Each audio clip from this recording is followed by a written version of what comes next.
महाराष्ट्रातील ताज्या घडामोडी पाहण्यासाठी आजच आपल्या विदर्भ न्यूज माझा चॅनलला यूट्यूबवर सबस्क्राईब करा। विदर्भ न्यूज माझा, आवाज जनसामान्यांचा। कोट्यवधींच्या फसवणूक प्रकरणात मोठा स्फोट, 36 पीडितांनी नोंदवली तक्रार। MPID अंतर्गत गुन्ह्यात वाढ।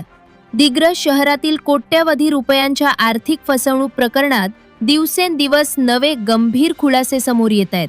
या प्रकरणात आतापर्यंत 36 फसवणूकग्रस्तांनी दिग्रस पोलीस ठाण्यात तक्रारी नोंदवल्या असून त्यावरून फसवणुकीचा आकडा 7,43,00,000 रुपयांवर पोहोचलाय। मात्र प्रत्यक्षात ही फसवणूक 30 कोटी रुपयांहून अधिक असल्याची जोरदार चर्चा दिग्रस शहरात सुरू आहे। या प्रकरणात अटक करण्यात आलेले आरोपी केंद्रप्रमुख गिरीश किसनराव दुधे आणि त्याचा भाऊ शिक्षक विनोद किसनराव दुधे यांना दिग्रस पोलिसांनी अटक केली असून त्यांना दारव्हा सत्र न्यायालयात हजर केले असता न्यायालयानं दोघांची पोलीस कोठडी 13 जानेवारीपर्यंत वाढवण्याचे आदेश दिले आहेत। पोलिसांकडून दोघांची सखोल चौकशी सुरू आहे।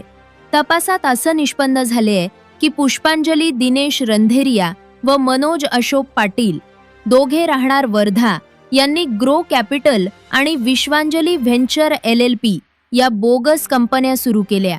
या दोघांसह विनोद दुधे यांची पत्नी अर्पणा विनोद दुधे हे तिघ आरोपी सध्या फरार असून त्यांचा शोध दिग्रस पोलीस घेत आहेत। फसवणूक झालेल्या अनेक शिक्षक व कर्मचारी अद्याप तक्रार दाखल करण्यासाठी पुढे न आल्याचं समोर आले आहे। त्यामुळे पुढील काळात फिर्यादींची संख्या तसेच फसवणुकीचा आकडा आणखी वाढण्याची शक्यता आहे। या प्रकरणात आरोपी व सह आरोपींविरुद्ध MPID कायद्यासह विविध गंभीर कलमांची वाढ करण्यात आली आहे।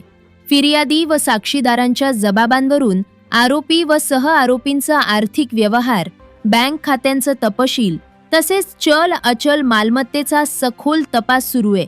सदर गुन्ह्याचा तपास दिग्रस पोलीस ठाण्याचे ठाणेदार वैजनाथ मुंडे यांच्या मार्गदर्शनाखाली सुरू असून पोलिसांनी अधिक फसवणूकग्रस्त नागरिकांनी निर्भयपणे पुढे येऊन तक्रार नोंदवण्याचे आवाहन केले।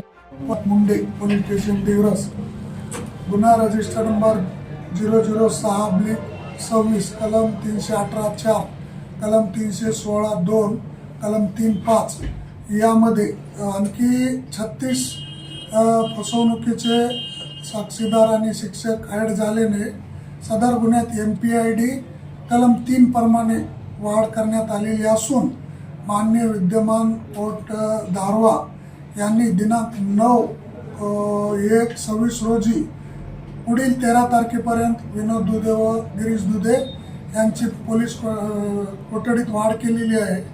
सदर कालावधीमध्ये आम्ही त्यांचे डॉक्युमेंट व पुरावे जप्त करणार आहेत।